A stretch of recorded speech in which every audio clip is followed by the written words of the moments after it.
let's get into this one, right? So out of all the guys that you training, right? Your top 5 trainers, like skill, hooper, we can throw in character, all that, bro. Your top 5 kids that you train overall, and like your time with me. Top 5. How many real niggas in this bitch with a fast car? How many girls you think I fit in the Jaguar? How many? Welcome back to Mac Talk. We here with my man Chauncey Becket, my man Rahji Johnson. We're gonna talk a little bit about MVM, how they started, where they going, so all the players they got. I'm saying we're just gonna get right into it, man. Just go ahead and tell us a little bit about it. Just like really just like how y'all began. Like walk me through that. So it's actually a funny story how we began. Like, this didn't even start as like a basketball training service or whatever you want to call it. It actually started with me and these 2 kids. We used to get up at like 5 in the morning every day, and we would just run. I would just be speaking motivation stuff to them all the time. Motivation. And so we would just be running every day, going up to Westfield, working out. I mean, they was actually pushing me. We was going up. We would get up there about 5, probably wouldn't leave till like 9 o'clock. We would get up, go run. After we run, we go straight to the gym, get workouts in, and we just be in the gym. We wouldn't leave and everything. So like one day, me and one of the kids were just sitting down, kind of chopping it up. We were doing a video. We were doing a promotion video, trying to expand the motivation, whatever we were doing. And me and the kids just looked at each other one day and was like, I was like, this process is always going to be about yourself. It's like you're battling yourself or whatever. And he looked at me and was like, me versus me. And then that's how we came along with the name. I didn't even know it was me versus. I was thinking like, man, for me versus me. So okay, that's kind of how we got started. And then just from there, I think I went and trained a basketball team. I went off to school, and like I was at school and it wasn't what I thought it was. Like, everybody's dream is to make it to the NBA. Whatnot, and like I had to go the JUCO route. Once you go there, it's either sink or swim. A lot of people do, for sure. Yeah, it's either sink or swim. So being there, I just started to get a feel for everything, like what I really wanted and what I liked, and like I had coached right before I left. And every single kid that I left, we actually had a kid at Centerville, John Hunter, a bunch of them that when I left, they was just killing. Yeah, I remember John. He was one of our youngest at Centerville. He was a freshman. So, I remember him. So him and a couple kids who were actually my studs, they got to high school and they did just like with coaching and stuff. Coaching to change your life, and whoever your coach is, it can either make you or break you. Some of them went to Patriot and they quit. They made JV as a freshman and stuff, and they quit and stuff. And like I kind of took that upon myself. Like I left them out to dry. Like they looked up to me and stuff. Yeah. So just like after that year at JUCO, I was like, I called my buddy RJ. It was like, yo, we going. I'm gonna start a business. I'm starting training business. I'm coming back. And he's coaching a GBA team. So I was like, your team gonna be my first client. You gotta start somewhere. So that's kind of how we got started and everything, and just going from there. I started working at Highland, and then that's when RJ graduated, and then he was like, yo, he called me, was like, yo, I'm just trying to be around the game or whatever. So I mean, we was doing. I was driving close to. I was driving close to like 100 miles a day. Like when I first started, like going from Centerville to Vienna to work. So I was waking up like 6 in the morning, going to work by 7, getting off at 2, driving all the way to Centerville High School to pick him up because he was working at Centerville High School. And he was driving all the way out like an hour to Warrenton in traffic. So how long ago was it like? Because I know John graduated what year? 2019. He was like 3 years after me. It was 2019 and COVID. So in the beginning of that year, he was picking me up from work. Okay. Until November, I got my car. But we was going from there to Highland. Yeah. We wasn't in Highland until like. Because Highland's in Warrenton, right? Till like 9 p.m. We was getting to Highland. We'd get to Highland at like 4. We wouldn't leave till like 9, 10, just depending on what day and who was coming in the gym. Like we had our youngins that was on the team. And then like after the practices, we would just be like, I would just basically tell them like that wasn't enough. We didn't practice enough. Like, I mean, if this is our goal, this is what y'all want to do. We gotta get it. We gotta get it more. Zay we got talking about it wasn't enough. I need more. We gotta get it more. So it's always good when you got to do that's like ready to work. You don't even gotta tell them. You know what I'm saying? You don't even gotta get on them about that. Yeah, he was ready. It was in 8th grade, so like I think I was at Highland 2 years before he graduated, or I did 2 years, and so I was doing that for like 2 to 4 years. I was doing that every day, driving like 100 miles a day, just like not even knowing what was gonna come or what was gonna go. I just knew that I had a gym, I had space.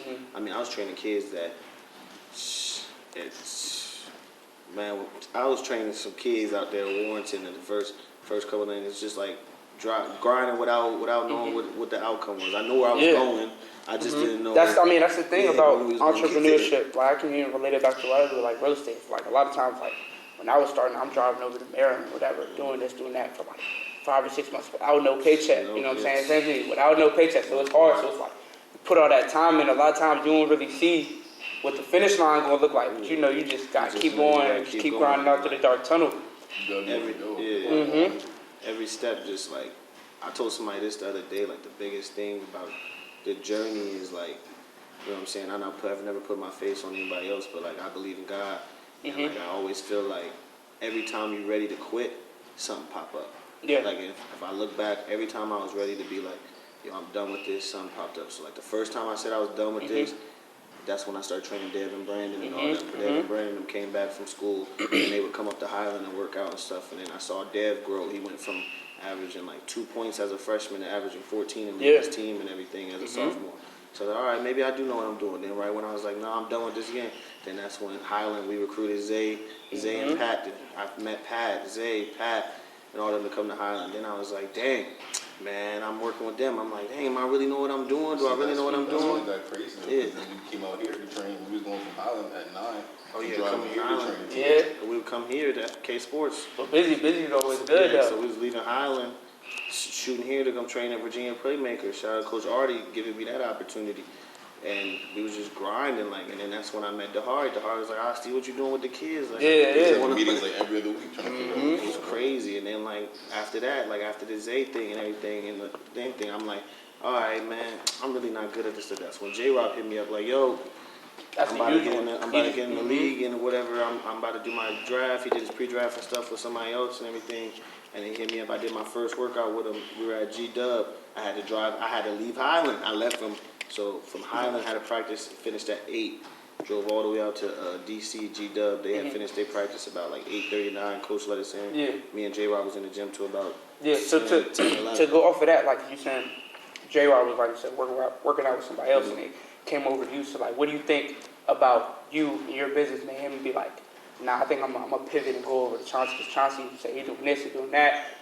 I see him developing Dev, Slate, and all that stuff. I wouldn't say it was any too much just things. I think it's just more me being involved, like, and me and Justin. I've known Justin since he was a kid. You know, that was like my when we were younger. I used to always tell him, like, he would come up to me and say stuff after the game, but like I would be like, no, you gonna make it. I used to tell him that. I knew at an early age he was gonna make it. He just had a different feel for the game and stuff. So I think it was just that being comfortable playing it out to be a whole and Justin knowing, like, no matter what, like I could say something to Justin and he'd be like, all right, and he could say something to me. I'm like, all right. Yeah, like, it's that level of respect. We learn from each other. It's not like I'm just telling him, you have to do this, you have to do this, you have to do this. Because at the end of the day, I didn't make it where he is. So like, for me to just be like in a teaching role all the time, I gotta also be a student to him. Cause and it's interesting, because I mean you look at the best basketball trainers, a lot of them didn't even play in the league. A lot of them don't play in the league. So I forgot his name. It's one shooter, just like the shooter coach. He trained like Kevin Durant and all that. Lethal shooter. I don't think he played in the league either. But so it's interesting how that works out. Just being a teacher and a student. Try not to always act like I know everything. Like, I'm teaching them certain things, but I learned from them telling me their court experience. So like Justin taught me a bunch of things that now I teach my guards. Like I worked on Paul Lewis with some of the things that Justin Robinson taking. You just see the change in their game. So it's just like always being able to learn from everybody. I think that was a big thing. But just like I said, going back to like when you feel like stuff ain't about to go your way. So then I started working out with J-Rob. I told J-Rob, like, man, I don't know if this is for me. Then J-Rob went to the G League bubble and went crazy. So he was with Capital City Go-Go. Maybe we was doing something right. And then he was with the Bucks for a little bit. He was doing this thing. I watched him a couple games so for then sure. that happened. I was like, J-Rob, I don't know. And then he came and was like, yo, AZ Fudd want to work out. I'm like, all right. And before all this happened, I had worked with some athletes before, like Drew Hanlon. God bless my mentor, Drew Hanlon. Like, he had me out there for a week. I was working out with Zach Levine, Kelly Oubre, Chet Diallo, Simi Ojale. Those are huge names for sure. Was, who else was out there? Frank Mason was out there. RJ Barrett's pre-draft. I helped out with his pre-draft workout. That's tough.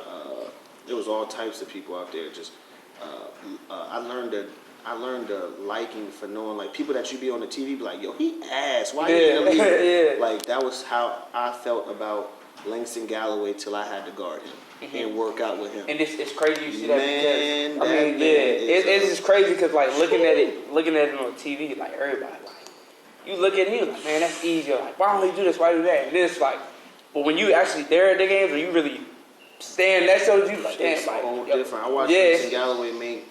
So they got this drill. You got to make 2 swishes at 5 spots. 2 swishes, but you got to make 2 swishes in a row to get to the next spot. I watched that man Langston Galloway make nothing less than 86 threes in a row. And he's the making last it, man but on they're the bench is like that. That's what a lot of people barely hitting the rim. Yeah. So he's like, no, I don't like that. Boom, boom, boom, running them off, and I'm like, this the dude that I'm like, I see in the league. And now he all slim because when he first he was chubby and stuff.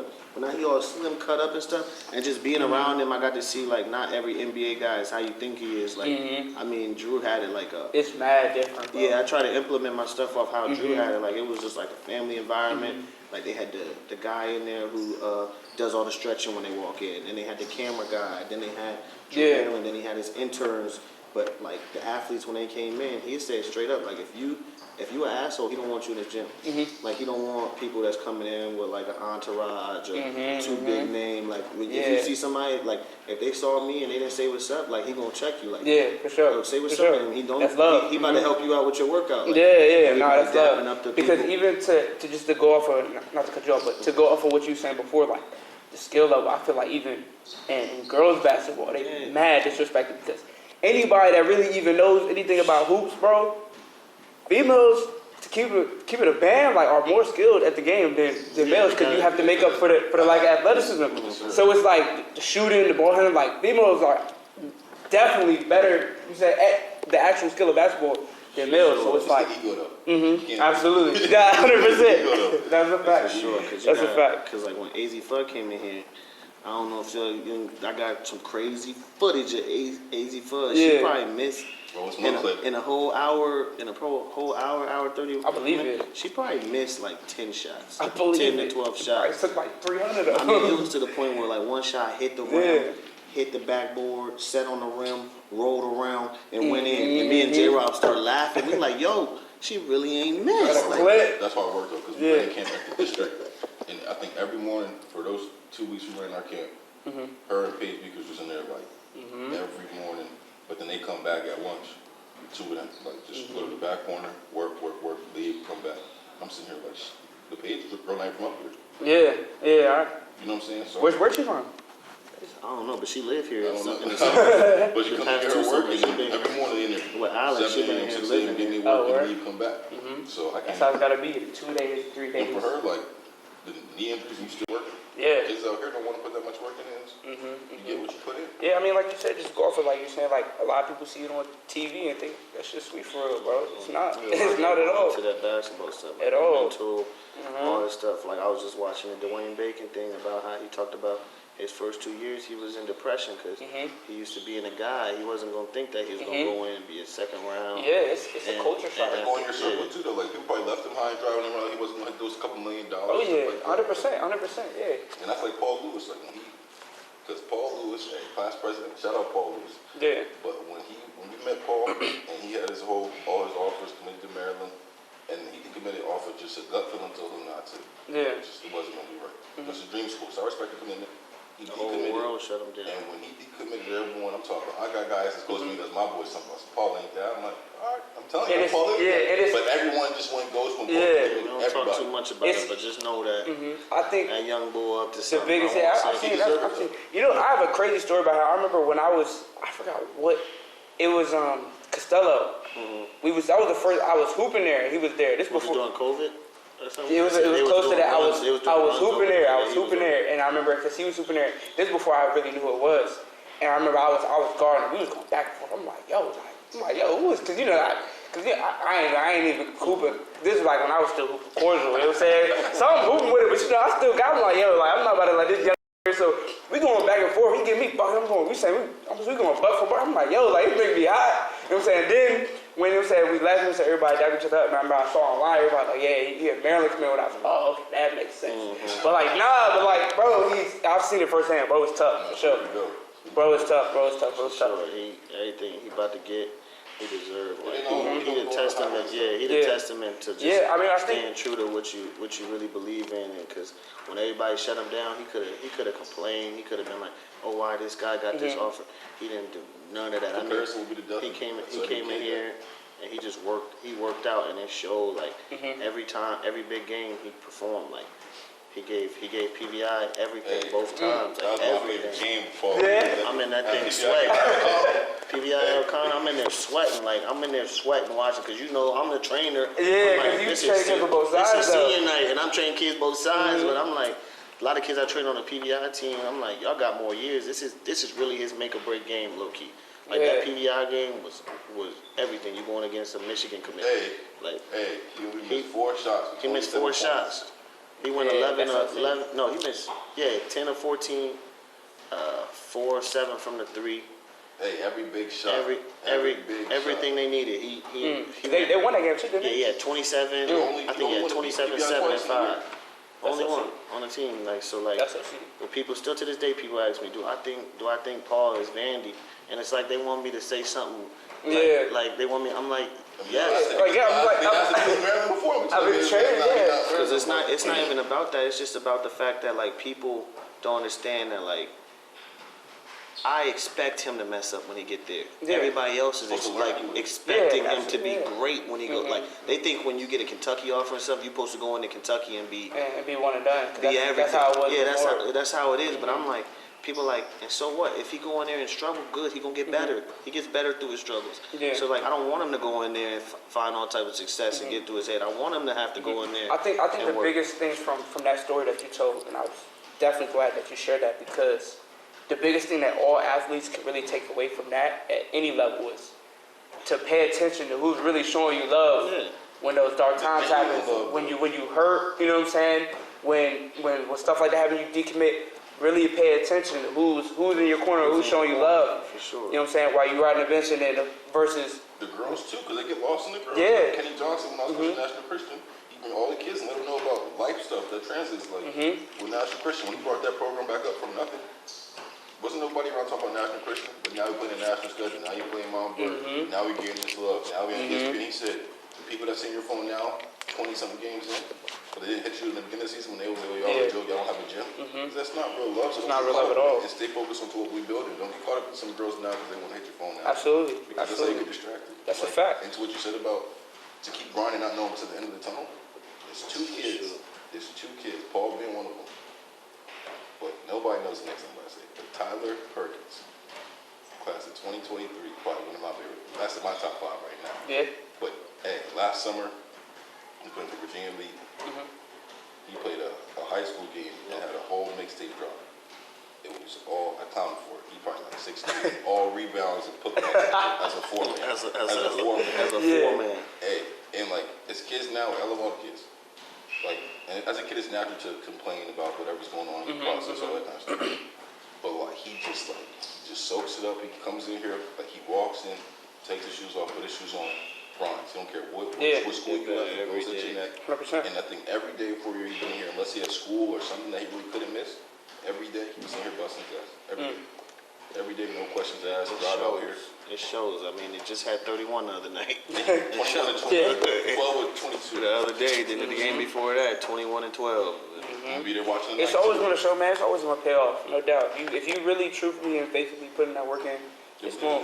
That's really what we breed off of, though. Like I love the underdog stories. Like this, you got Tyler Perkins, you got Connor Dubsky. That's gonna be. You got Devin Sims. That's gonna be. You got Brandon Slater, who's gonna be a big underdog story where everybody's like, oh, he was top. And it shouldn't be. It shouldn't be. He's top 30 and this, but he learned.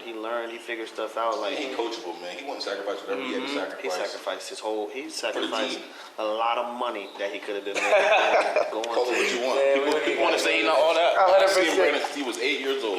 He's been a And that's for sure. I mean, I think definitely, like, even when he first got there, I could definitely just hear the chatter. Like, we'd be around him a lot. Like, definitely, people definitely count him out the first few years. He was around the bench. Even in sure. Here, people was counting him out. This year, he bumped every average up. He bumped nobody rebound didn't get a heart average. He problem. bumped his Everyone's shooting like, average. what happened with Brandon? Like, he didn't fall off. He had a heart problem. No, It's just the underdog story, and that's just kind of how I feed off of, and that's what my kids feed off of. Like, we really embrace the dark times. Like, that's what I try to get them to understand. As you should. This grind, this life ain't easy. Like, you gotta embrace the hard times. Like I told Joseph, he just committed to Rhode Island. He going up there, so I'm driving. Yeah, he was at Wichita State for a little bit too, right? Wichita. I was driving him to the bus station. I'm just sitting there and we talking, we having heart to heart. I'm like, not too many people get a second chance in life. And I'm like, this is your second chance. And basically, I thought about this as we were having this conversation. I'm like, life is really all about our moments. Like, you're going to have good moments, bad moments, but it's how we react to those.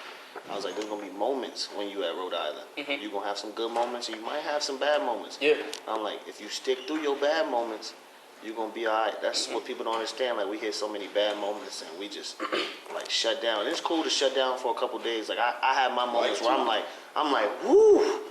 Man, I've been driving, grinding, and all that stuff, but like, to quit is a whole different story. Like, especially now, it's like, especially the level that y'all are now.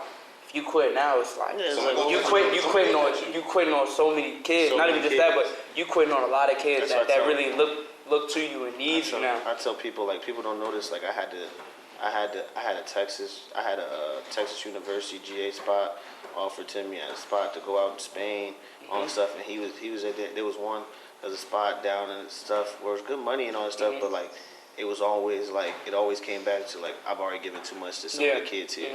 Like, I got Zay and them that I gotta see them graduate. I gotta see it through. Like, I've been working them out since they were in 7th grade. Zay, Pat, all them. I'm like, I gotta see it through. Like, you will get more. How would I look to go and just be like, and lead them behind? Like, and the money, whatever. But that's just like a whole different side of the game. That Stay solid though.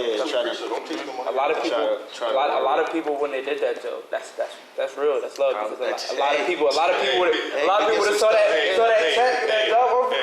You get some stuff, so that shit is just like. People leave for the check. We just do for your family though. Like, if I had some kids, probably like I probably would if I had some kids and stuff. But like those just like my guys. Like those are my kids. Like Zay, and I be telling them all the time. Like Pat O'Brien and all them. Like, I'm like, y'all don't understand. Like, I really go to war for y'all. Like they know, but they know that, and that's why I think that's where I try to separate myself from other trainers. Not saying other trainers don't do that, but like, I'm involved in it. Like, from my high level kids to my kids that can barely dribble. Like, and that's another thing I was going to point out to. I like that how you're not just focusing a lot of energy on like the NBA prospects. It ain't even just like us, though. We make the kids get involved with that's what I'm saying, and that's cool because a lot of those kids look up to kids like that too. You know what I'm saying? They see them on TV every day. Shout out Musa. Musa will handle some of the training here. That's what I'm saying. But like, you focus on that. Like when I'm not training, I'll text one of my guys and be like, "Yo, you got training tonight?" And they're like, "All right, I got you." Even when they don't want to got it, they just know that I would do anything for them, so they do it back. But that's just kind of the environment I've tried to create where it's just like, we trying to get better at basketball and all that stuff, but like, I got a whole group chat with all my college guys, and like, just to see them like over COVID, like that was a whole different vibe. We was in a church working out when nobody was in the gym. We was in the gym. It was just like 6 or 7 of us. We was in the gym in the church, and we were grinding every day, getting up, running hills, running stuff while they were trying to tell us, no, shut down, you need to be in your house. We was in the gym, like we was really working out. I ain't gonna say no names just in case you know, I don't know if NCAA or something go back. But hey, you good, man. Look, man, this not Vlad TV, we was bro. in the gym. We was in the gym grinding every day, and like now that those are some people that they brothers for the rest of their life because of that. And it's just, I think that's a testament to them more than. I try to stay in the background. Like, I tell people all the time, like I hate the whole trying to make money promoting my business type stuff. Like I hate it. Like I'll go days without posting on Instagram, and people are like, you need to post more, you need to grow, and it's just like it's not even that it's not genuine. It's just like, one, it's not really me, and two, it's just like where I'm not gonna put out I'm very competitive. So like they've told me, AAU teams and all, so you wouldn't like me as coach. But they're not supposed to like, man. You're not always like, when you have a coach I'm talking about parents wise. Like, you might train with me. But it's a whole different story if your son don't make my team. Playing time, all that kind of but you might see that for training. It's a whole different story. We could go on that for hours, go about how kids leave from school to school, coaches. Because at what point does it come, right? You at one school, you transfer, all right, the first, even second time, things might not work out. But at what point do you have to look at yourself and evaluate yourself, like, truthfully as a player, and then as a parent look at you like, all right, we didn't send you to this school. Just start with the work ethic. That's what I'm saying. But like, at what point is it like, all right, is this a you problem, or is it trickle down to coaching? You know what I'm saying? I think it just comes down to a lot. Like, you got a lot of kids, like think about the portal and stuff. Like, you got a lot of kids who, I say, like, for me, the portal messed up everything, but you got a lot of kids who maybe just went the wrong place on their first look because it was a high major or low major. You went to the wrong coach, because these coaches out here going to lie to you regardless. There's so many pure 100%. Coaches that's going to tell you the truth, or so many coaches that even if they lying to you, they're going to help you with what they lied. You know what I'm saying? They're going to do what they lied about. They're going to do what they lied about. That's crazy, bro. That's crazy. We don't even got to get it, but that is just like, I think it's just checking yourself in the mirror and really being like, first of all, am I putting in the work? Like, if I'm putting in the work that I think I should be putting, that I know should be helping me develop, and I'm not developing, that's when you know. Okay. Or maybe it's just a different feel. Like, somebody might train with me and never get better, and then go train with another trainer, and it might just click for them. Somebody might train with another trainer and then come and train with me, and it might click for them. So it's all just depends on like what you like, what you're good at. Are you really listening? Are you really listening? Are you really studying the game? Are you figuring out why this? And it's mostly because what Drew Hanlon always calls them, what do he call them? Clown drills. And I think I was doing that when I first started training. I had like 7 different cones out, and we was doing 18 different moves at one cone and getting to the next cone. And at the end of the day, it's like, when are you going to do that in the game? Especially if you're not the guy. Yeah, when you're not practicing real game moves. So that's another thing. Everyone trains to be the guy. And instead of training within their role and working on the little stuff that you want to get better at. That's powerful. That's powerful. Everybody trains to be the guy, not what their role is. But I respect that. From a competitive standpoint, I respect that. You want to be the guy. Yeah, for sure. But you got to master the role. But you know, it's crazy that you said it, because I think last week we went out for Fred's birthday. AJ Carr was there, and he was talking about that specifically. Like, he was like, when he was overseas and he's seen I think he's seen Ty Jones work out, a couple other dudes, and he was like, it's crazy. Like, when you get to the league, a lot of those guys, they're training for their role.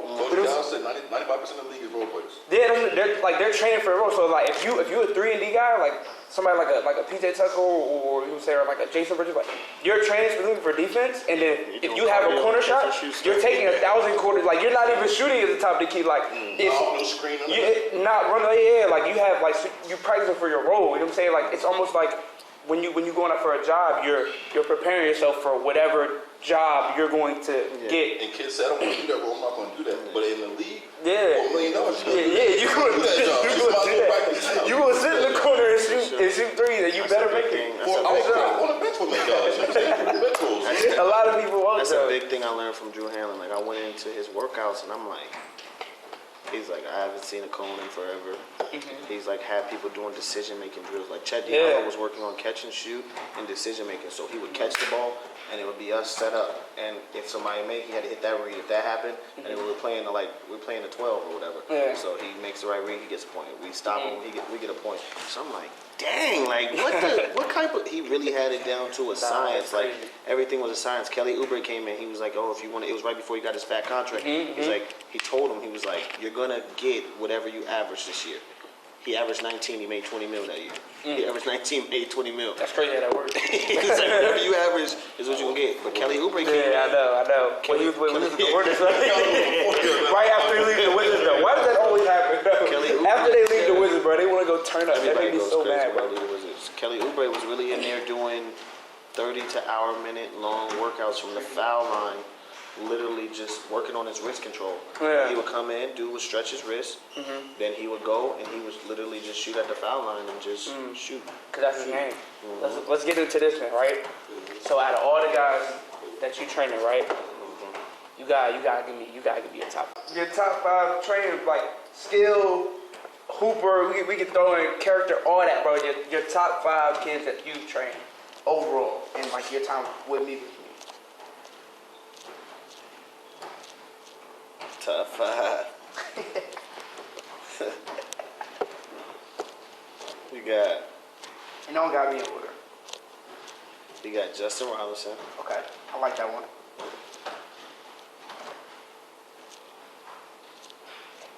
You got Devin Sims. I like that one too. You got Brandon Slater because he got an untouched bag Sure. that the Yeah. world hasn't even seen. Also, cause you got a apparel on, so you had to say that. Oh yeah, I got the. Brandon got a bad. The world's seen it. They playing there. They haven't seen, bro. You Hey, want look, this is WCAC a- basketball, you know, you see it hey, sometimes. you know what he told me? You know what he told me, bro? A lot of people don't understand this, bro. He told me he about to change his number to 34, bro. Yeah, it's because he's going back to his old. Oh my God, bro. They not ready for Metro, bro. To 34. That's what he told me. He's going back to He's not 34. changing this road. Ask him, bro. Nah, because if you do that, then I'm Go to 34. Bro. That's gonna be so crazy, bro. They don't even know. Changing They don't even know, bro. They don't even know. All right, bet. So you got J-Rob, Devin, Brandon. Zion Collins is a freak. I like that. Okay. Hey, look, I don't go. You can't go wrong with any of these, for sure. And then my 5th one, I gotta go. Dang, that's a big name because I love Paul Lewis. Oh, I was about to say, I love Isaiah Abraham. Because those are 2 kids that you really don't know what they're going to. Like, Isaiah Abraham, sky's the limit for that kid. I'm going to be honest with you. Pot still cooking. Everybody knows. I mean, he's only at 25% right now. And he got 8 offers, 81 offers. He only at 25% right now. So I don't know how good he's going to be. You got Obi overseas. You got Blake Francis. Nah, stop being a good guy. Come on. But say, look, James, I want you to be. You want you to keep it a stack, man. I'm gonna go young. I'm gonna go young, and I'm gonna say Isaiah Abraham. Okay. You I'm say? gonna go young, and I say Okay. Isaiah Abraham because he's So, another one. He's another one that when, and I hope if any of the kids see this, I hope they take offense to it, and I They should. hope they Get the mad. grind in. I hope they get the. Get mad. Kills it. It's a Yeah, hard get list mad. because you got You put a target on Blake, that. Blake Francis who was averaging damn near close to 30. Yeah, I in forgot high about that. school, You didn't go with your played in Westfield college. guy. Played in college. Blake done torched me a couple times. Yeah, Oh. I done seen some real go getters. It's just like when you see like Zion is at any given moment can average a triple double. Like he's down at Cal, he went to Cal PA and he is secondly he's nothing lower than I think he's top 3 in all categories. So I think he was second in scoring, second in rebounding, third, but he's really a D1 player just in a D2 school. Yeah. Dev Sims is a D1 player at a D2 school. You got And that's okay, Brandon by the Slater way. could be a star at any school he goes 100%. to. 100%. Kids understand that. You got- So that's your 5. You got J-Rob. If I would say the best approach to the game, though, there's 2 that have the best approach to the game and are like takeaway. They're not the most athletic, you know. So I'd say AJ Carr, who played pro overseas, Yeah. but just like. I grew up with AJ, so going from where we're going, where he couldn't dunk, he couldn't walk, he couldn't talk, he could barely breathe and read at the same time when it comes to basketball. To going to be a 1,500 scorer, leading scorer, he top 20. Don't work on this game. I'm like, just violate. No, because me and AJ talk about this all the time. Like AJ had no business being an All-American, no business being an All-American, all that, but he just worked. Like he reclass after his reclass year, he went to school St. James with Obi and J-Rob, and Obi and J-Rob getting all the love. Fred was there too. Fred was there. They getting all the love.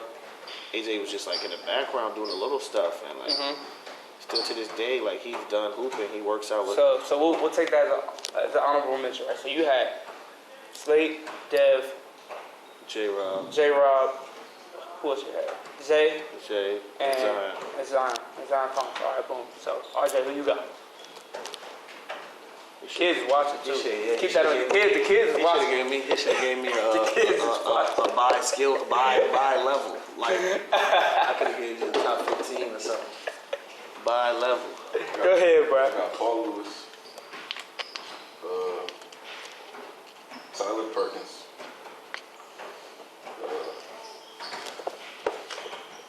I gotta go Deb, but Deb ain't here working that, so. For sure. You know what I'm saying? I gotta show people. For sure.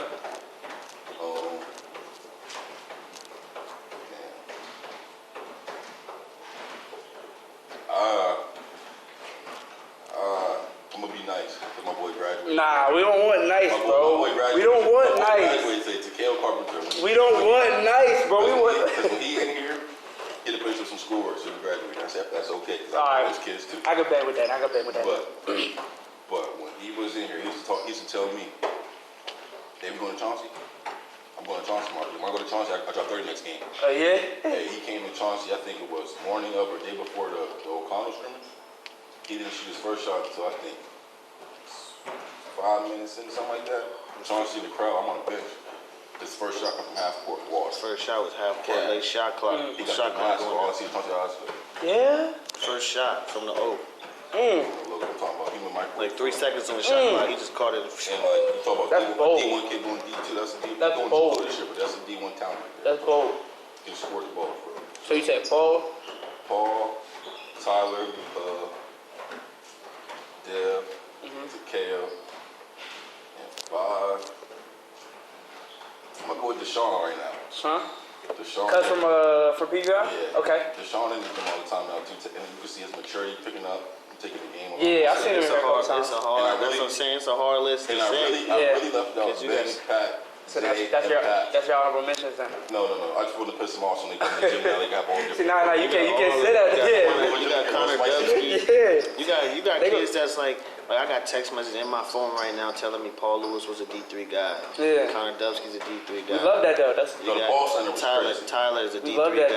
though. Like, Love that. Right, nothing wrong with being one of those kids. Yeah, there's nothing wrong with like being- being a D, like he said, a D1 kid at Yeah. a D2 school. Kids don't realize like, don't just shrug the schools off. You don't got nothing right now. Yeah. You a D1 kid at a D1 school. Yeah. Be the biggest fish in your pond. Yeah. And that school will come calling for you. If it's Right. not deep, but if you want, if NBA is not your future, you kill the D2. You should still get a gonna better. try to go back. And come back. It Yeah. don't matter. But Yeah, people be sleeping on that. Yeah, people be sleeping on because you can go D3 and go overseas, bro, easy, and get like 50, 60, Straight up. 70K a year playing basketball. Yeah, People don't even make that doing stuff. NBA better for the clout, dog. Yeah, I know. But it's like you want Yeah. 10,000. I got two cash, best you want shooters. 100 million Yeah, pennies, like. for sure. I got two best shooters. The two best shooters I have seen in my gym.